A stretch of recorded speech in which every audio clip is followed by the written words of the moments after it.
आप देख रहे हैं हर्पल न्यूज और मैं हूं आपके साथ माधुरी तिवारी। मथुरा धर्म नगरी में शालिग्राम तुलसी विवाह के नियमित धार्मिक अनुष्ठान हुए शुरू।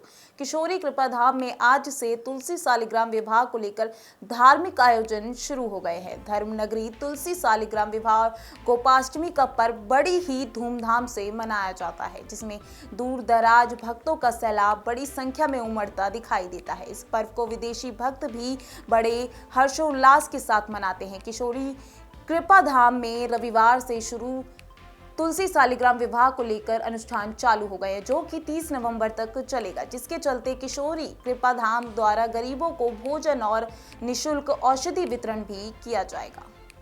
7 नवंबर से दीपावली के उपलक्ष्य में दीपावली का विश्राम हो गया है और कल से जो है हम लोग तुलसी विवाह के निमित्त, एकादशी उद्यापन के निमित्त और गौ महोत्सव के निमित्त, गोपाष्टमी है 11 नवंबर की, उसके निमित्त श्रीमद् भागवत कथा एवं तुलसी शालिग्राम विवाह और गौ महोत्सव का कार्यक्रम हम करने जा रहे हैं।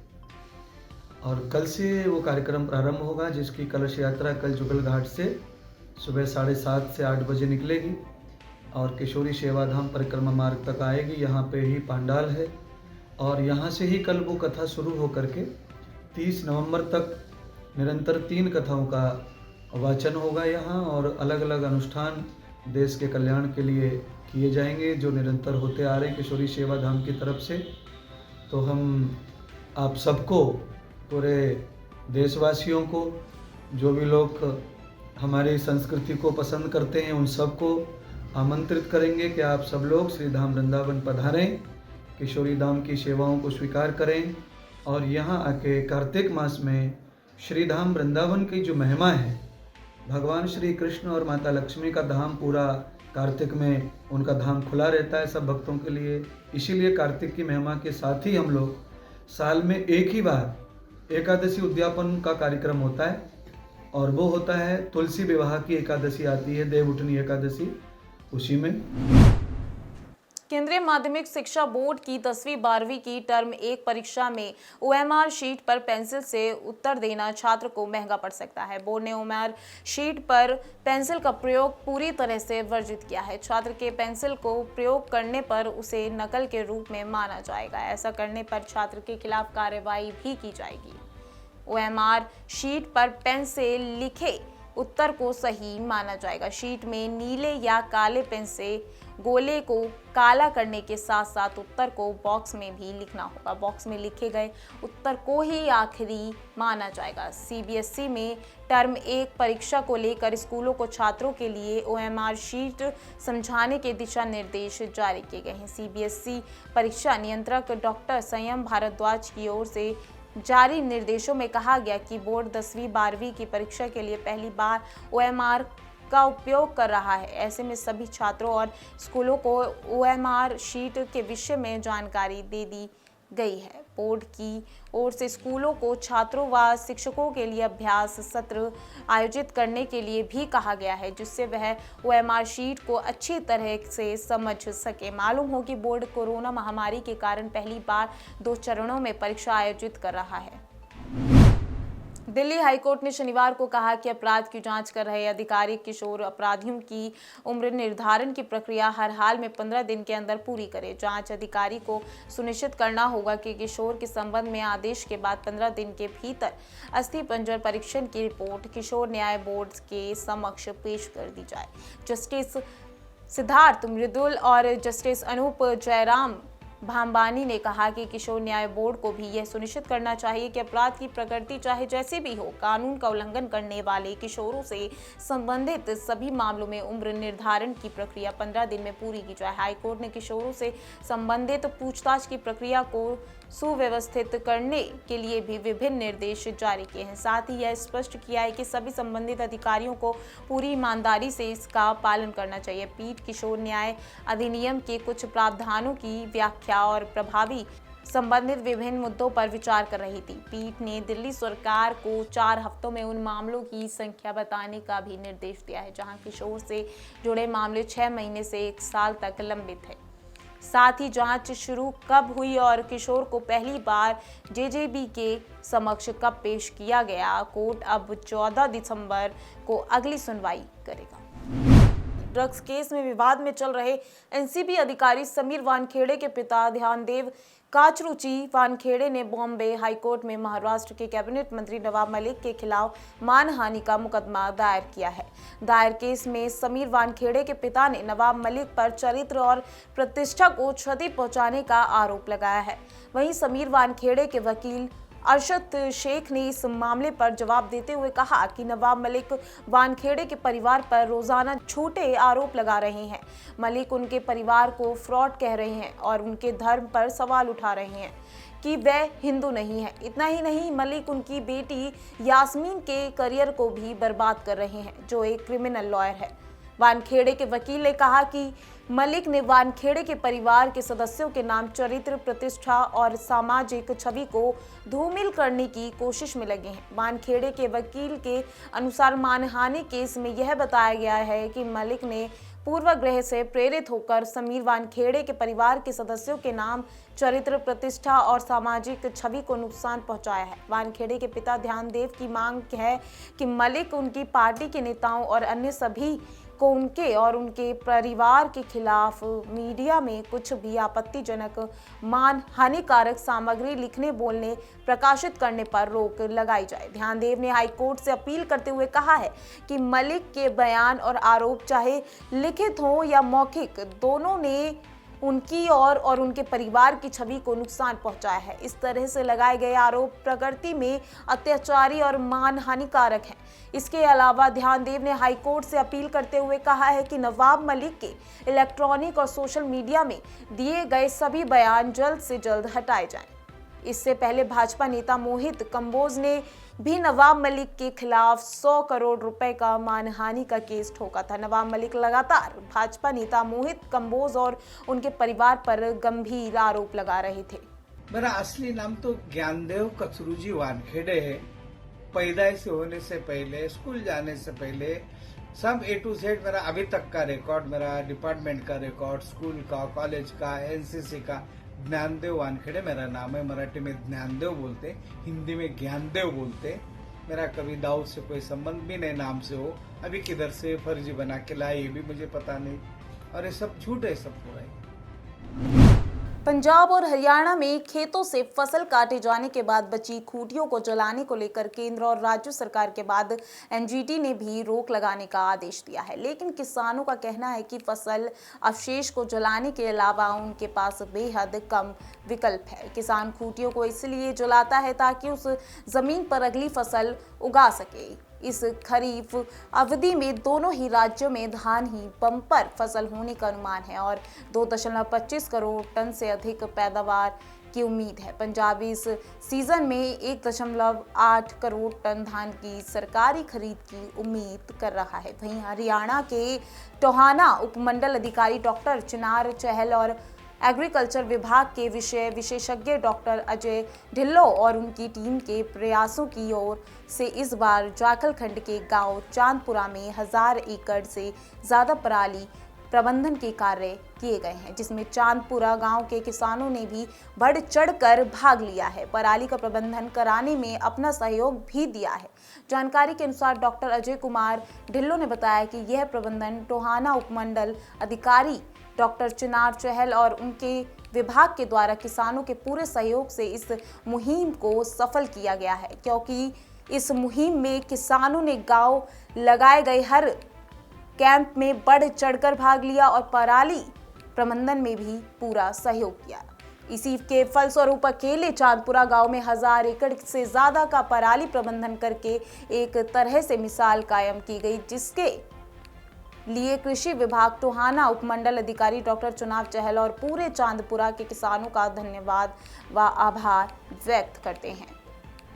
बता दें कि एग्रीकल्चर विभाग के विशेषज्ञ डॉक्टर अजय कुमार ढिल्लो के नेतृत्व में चलाई गई है मुहिम, और इस मुहिम के तहत पराली प्रबंधन में एग्रीकल्चर विभाग के डॉक्टर अजय कुमार ढिल्लो खुद खेतों में जाकर किसानों से मिलकर कैंपों के आयोजन किए गए हैं। वह पराली प्रबंधन हेतु किसानों को सहयोग देने हेतु समझाया। किसानों ने बढ़ चढ़कर भाग लिया है पराली प्रबंधन में। लगभग 60 से 70% हमने पराली प्रबंधन यहाँ पे कर दिया है। किसानों का मैं बहुत आभारी हूँ। इन्होंने मेरा सहयोग किया है, प्रशासन का सहयोग किया है। इसका प्रमाण देख रहे हैं कि 1000 से लेकर 1200 एकड़ का लगभग यहाँ पे प्रबंधन हो चुका है। बहुत अच्छी बात है, बहुत बढ़िया है कि किसानों ने मेरा सहयोग किया है। जम्मू कश्मीर में त्योहारी और सर्दियों के सीजन में कोविड एसओपी की धज्जियां उड़ाने का असर दिखने लगा है। नए मामलों में पूरे परिवार संक्रमित हो रहे हैं। जम्मू शहर के सरवाल और संजय नगर इलाके से शनिवार को एक परिवार से 5 लोग कोरोना संक्रमित मिले हैं। दोनों ही परिवार कश्मीरी पंडित समुदाय से हैं।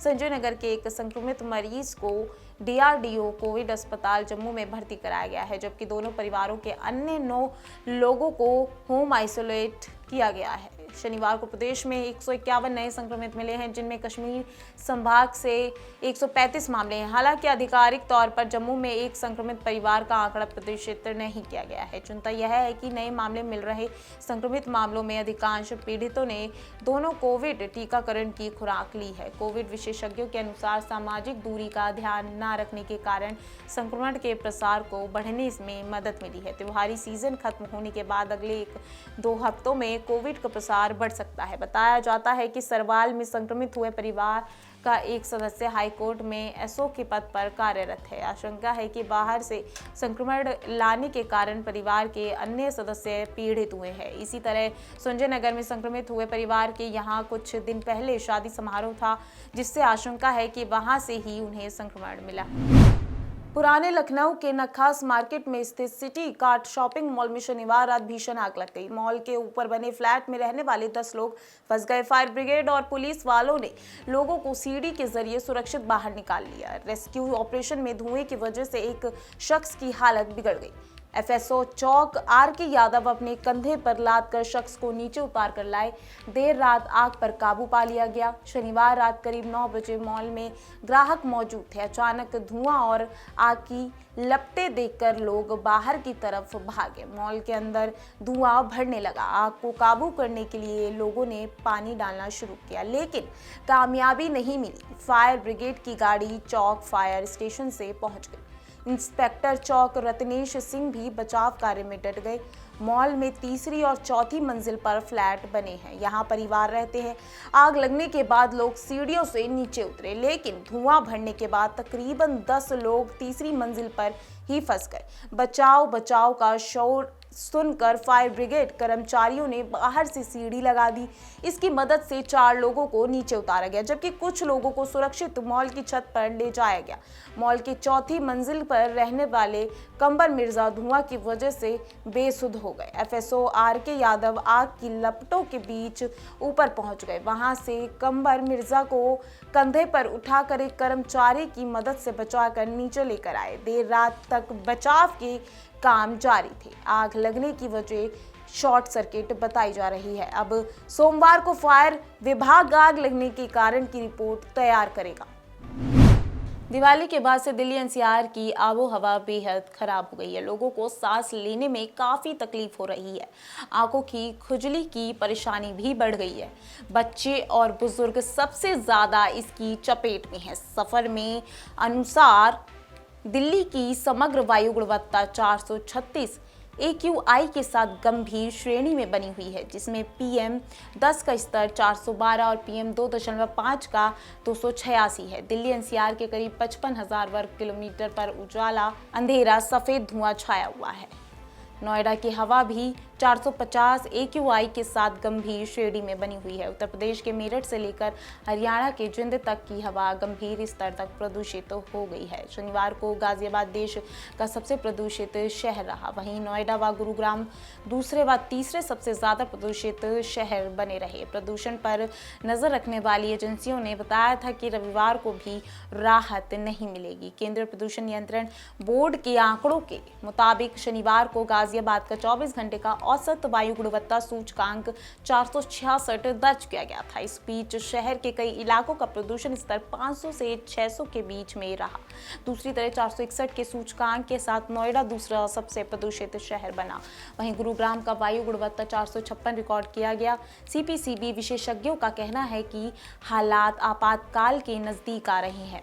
सोमवार तक इसमें बड़े बदलाव की उम्मीद नहीं दिख रही। हवा की चाल तेज होने से प्रदूषण स्तर में कमी आ सकती है। बावजूद इसके प्रदूषण का स्तर बेहद खराब बना रहेगा। श्रीनगर के सामुदायिक या मैरिज हॉल में सीआरपीएफ जवानों को तैनात करने के जम्मू कश्मीर प्रशासन के फैसले से स्थानीय लोगों और राजनीतिक नेताओं में नाराजगी है।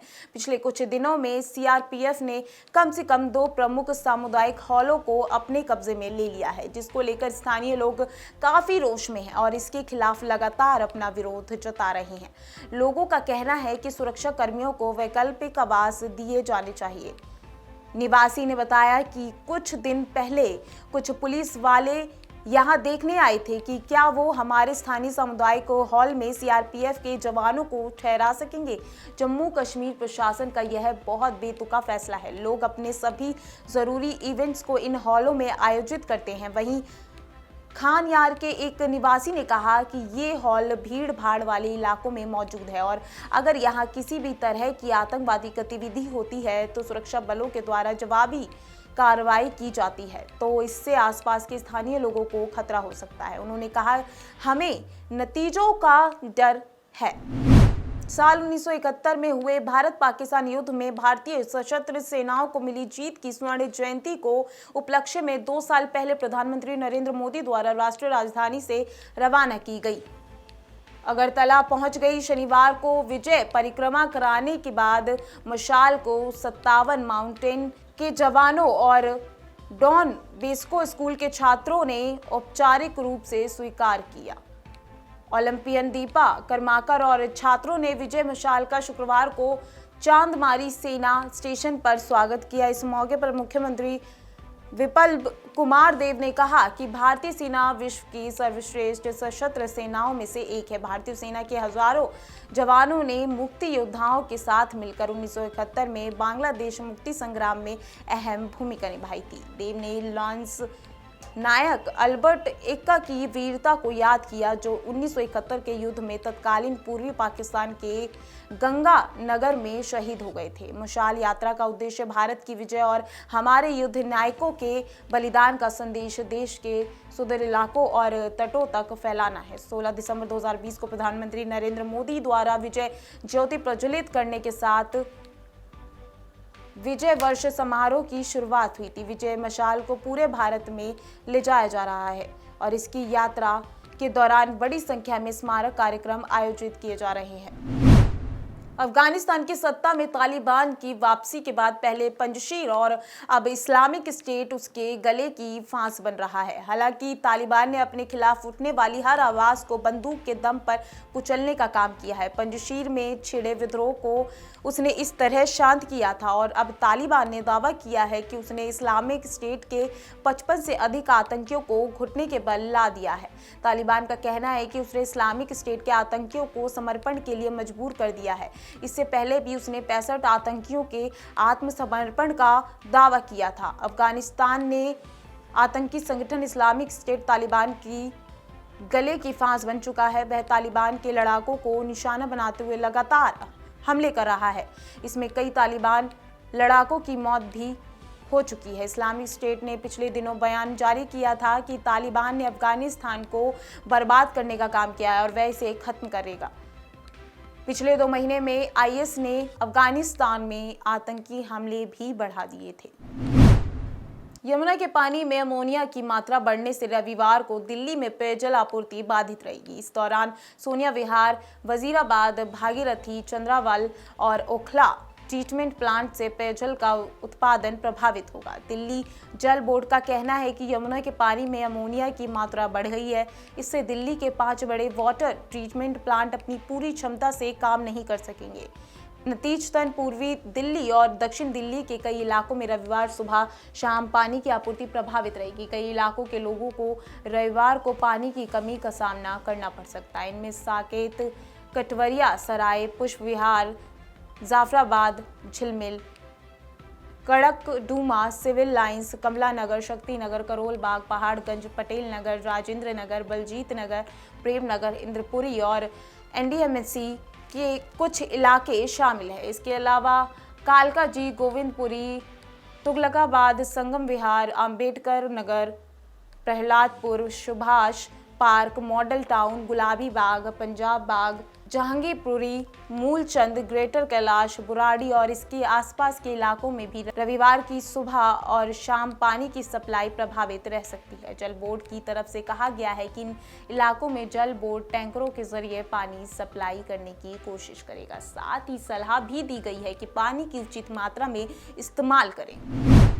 राम भक्तों के लिए रविवार का दिन बेहद खास रहा। दिल्ली के सफदरजंग रेलवे स्टेशन से रविवार को श्री राम यात्रा की पहली ट्रेन रवाना होगी। 17 दिनों के इस दौरे में भगवान राम के जीवन से जुड़े अयोध्या, सीतामढ़ी और चित्रकूट सहित कई प्रमुख स्थानों का दर्शन कर सकेंगे। राम यात्रा के तहत 17 दिनों के इस पैकेज में यात्रियों को अयोध्या के साथ साथ वाराणसी, इलाहाबाद, जनकपुर, सीतामढ़ी, चित्रकूट, नासिक, हम्पी, कांचीपुरम और रामेश्वर जैसे धार्मिक जगहों के दर्शन कर पाएंगे। उधर दिल्ली सरकार ने विशेष कैबिनेट बैठक में तीर्थ यात्रा योजना में अयोध्या को भी शामिल करने का निर्णय लिया। अब प्रदेश सरकार बुजुर्गों को यूपी अयोध्या में रामलला के दर्शन के लिए निःशुल्क ले जाएगी। बैठक के बाद आयोजित पत्रकार वार्ता में मुख्यमंत्री अरविंद केजरीवाल ने बताया कि दिल्ली सरकार की तीर्थ यात्रा योजना में अब अयोध्या को भी शामिल कर लिया गया है। अब दिल्ली के बुजुर्ग फ्री में रामलला के दर्शन कर पाएंगे। साथ ही वे अपने साथ परिवार के एक सदस्य को भी ले जा सकेंगे। अयोध्या पहुंचे केजरीवाल ने मंगलवार को रामलला की पूजा करने के बाद कहा था कि आज मुझे भगवान राम की जन्मभूमि पर जाने और मां सरयू की आरती करने का सौभाग्य मिला। मैंने भगवान से प्रार्थना की कि हमारे देश को कोविड-19 महामारी से मुक्ति मिले। मैंने सुबह हनुमान गढ़ी में हनुमान जी के दर्शन किए, श्री रामचंद्र जी के दर्शन करके प्रार्थना की कि सभी देशवासियों हमेशा खुश रहें, सबका मंगल हो। मेरी कामना है कि यह सौभाग्य हर भारतीय को मिले। टिहरी बांध परियोजना दिसंबर 2022 तक अपनी क्षमता के साथ अनुरूप बिजली उत्पादन शुरू कर देगी। टीएचडीसी की द्वितीय चरण की 1000 मेगावाट की पीएसपी का निर्माण अंतिम दौर में है। भूमिगत इस महत्वपूर्ण परियोजना का निर्माण पूरा होने से देश की ऊर्जा जरूरतें पूरी होने के साथ ही टीएचडीसी के खाते में एक और उपलब्धि जुड़ जाएगी। इससे जहां 1000 मेगावाट बिजली उत्पादन होगा, वहीं स्थानीय लोगों को लाभ होगा। बिजली उत्पादन से मिलने वाले राजस्व की 2% धनराशि सीएसआर मद से बांध प्रभावित क्षेत्र के विकास कार्यों पर खर्च की जाएगी। टिहरी बांध परियोजना 2400 मेगावाट की है, जिसमें से 1000 मेगावाट मुख्य बांध और 400 मेगावाट कोटेश्वर बांध से बिजली उत्पादन हो रहा है, जबकि 1000 मेगावाट की पीएसपी परियोजना का निर्माण 2011 में शुरू हुआ था। पीएसपी का सिविल कार्य एचसीसी, हाइड्रो इलेक्ट्रो मैकेनिकल कार्य जीई हाइड्रो फ्रांस और जीई पावर इंडिया कंपनी कर रही है। वर्तमान में सिविल हाइड्रो मैकेनिकल के 90% कार्य पूरे कर दिए जाएंगे, जबकि इलेक्ट्रोमैकेनिकल का 85% कार्य हो चुका है। परियोजना के निर्माण पर 22,000 करोड़ रुपए खर्च होंगे। टिहरी बांध परियोजना के डाउन स्ट्रीम में स्थित कोटेश्वर बांध की झील से अप स्ट्रीम में स्थित टिहरी बांध झील में जल को पंपिंग कर पहुंचाया जाएगा, जिससे 4 टरबाइनों को चलाकर बिजली उत्पादन किया जाएगा। बिजली उत्पादन ग्रिड की मांग के अनुसार होगा। दिल्ली सहित उत्तर भारत के मैदानी क्षेत्रों में बढ़ रहे प्रदूषण से तंग आकर लोग पहाड़ों का रुख कर रहे हैं। राजधानी शिमला सहित मनाली, नारकंडा, कुफरी, चायल, कसौली और धर्मशाला सहित अन्य पर्यटन स्थलों पर पर्यटकों की संख्या में भारी इजाफा हो रहा है। दिवाली के बाद पहले ही वीकेंड पर हिल्स क्वीन शिमला में ऑक्यूपेंसी 70 से 80% पहुंच गई। पहाड़ों के सुहावनी मौसम का लुत्फ लेने के लिए दिल्ली, चंडीगढ़, पंजाब और हरियाणा से सबसे ज्यादा टूरिस्ट पहुंच रहे हैं। हरियाणा से शिमला घूमने आए योगराज, अंकुश सेठ और दीपक अरोड़ा ने बताया कि दिवाली के बाद प्रदूषण बढ़ने से मैदानी इलाकों में परेशानी बढ़ गई है। पहाड़ों की साफ आबो हवा में कुछ दिन बिताने के लिए शिमला पहुंचे हैं। कालका से शिमला आने वाली सभी ट्रेनें अगले 1 हफ्ते के लिए एडवांस बुक चल रही है। Federation of hotel and restaurant association of Himachal Pradesh के अध्यक्ष अश्वनी बांबा का कहना है कि दिवाली के बाद पहले वीकेंड पर कसौली, शिमला, मनाली, कुफरी, नारकंडा में टूरिस्ट बढ़े हैं। गुजरात का टूरिस्ट आना शुरू हो गया है। अगले हफ्ते में महाराष्ट्र के सैलानियों की आमद शुरू होने की उम्मीद है। मनाली होटलियर एसोसिएशन के अध्यक्ष मुकेश ठाकुर ने बताया कि पिछले हफ्ते के मुकाबले मनाली में सैलानियों की आमद बढ़ी है। रोहतांग में हुई बर्फबारी ने सैलानियों को आकर्षित किया है। आने वाले दिनों के लिए एडवांस बुकिंग भी शुरू हो गई है। शिमला होटल एसोसिएशन के अध्यक्ष संजय सूद ने बताया कि वीकेंड पर शिमला में सैलानियों की आमद बढ़ी है। मैदानों में बढ़े प्रदूषण से बचने के लिए टूरिस्ट पहाड़ों पर आ रहे हैं। आगामी विंटर टूरिस्ट सीजन के दौरान क्रिसमस और न्यू ईयर पर होटलों में 100% ऑक्यूपेंसी का अनुमान है। उल्लेखनीय है कि अक्टूबर और नवंबर माह घाटी में पैराग्लाइडिंग उड़ानों के लिए सबसे उपयुक्त रहता है। शनिवार को सुबह से लेकर शाम तक मौसम उड़ानों के अनुकूल रहा। रविवार को और अधिक संख्या में पर्यटकों के घाटी में दस्तक देने की उम्मीद है। बिलिंग होटल एसोसिएशन के प्रधान सतीश अब्रोल ने बताया कि लॉकडाउन के बाद घाटी में पर्यटकों की संख्या का आंकड़ा बढ़ा है और इससे होटल व्यवसाय पर भी अनुकूल असर पड़ा है। पायलट ज्योति ठाकुर का कहना है कि मौसम के अनुकूल रहने पर शनिवार को अधिकांश पायलट उड़ानों में व्यस्त रहे। उत्तर प्रदेश के फर्रुखाबाद में फतेहगढ़ स्थित जिला जेल में बंदियों ने सुबह किसी बात को लेकर पथराव कर आग लगा दी। आग की लपटें देख कैदियों में हड़कंप मच गया। आग लगने की वजह से जेल में अलार्म बज गया। हमले में सिपाही जितेंद्र व एक बंदी गंभीर रूप से घायल हो गया। उन्हें लोहिया अस्पताल भेजा गया। बंदी के पेट में गोली लगी है। सिपाही की आंख पर पत्थर लगा है। सूचना पर सीओ सिटी प्रदीप सिंह व फतेहगढ़ कोतवाल जयप्रकाश पाल कुछ सिपाहियों के साथ वहां पहुंचे। करीब 30 मिनट से लगातार अलार्म बज रहा था। बंदियों ने डिप्टी जेलर शैलेश कुमार सोनकर पर सुबह हमला कर दिया था। उनके साथ जमकर मारपीट की। इसके बाद ही बवाल शुरू हो गया। अभी तक प्राप्त जानकारी के अनुसार मेरापुर थाना क्षेत्र निवासी संदीप हत्या के मामले में जिला जेल बंद था। हालत बिगड़ने पर उसे सैफई रेफर किया गया था। उसके इलाज के लिए दौरान मौत हो गई। इसकी जानकारी मिलने पर बंदियों ने सुबह जेलर पर हमला कर दिया। जेल से 3 गोलियां चलने की आवाज आई है। बताया जा रहा है कि पुलिस ने स्थिति नियंत्रण के लिए फायरिंग की है। बंदियों को आरोप है कि संदीप को समय से इलाज नहीं मिला, इसलिए उसकी मौत हो गई। दिवाली के दिन सही भोजन ना दिए जाने का भी बंदियों ने आरोप लगाया था। उनका कहना है कि दिवाली पर आहते ना खोले जाने से भी बंदी आसपास में मिल भी नहीं सके थे। फिलहाल के लिए आज की खबरों में बस इतना ही। देखते रहिए हर्पल न्यूज़। नमस्कार।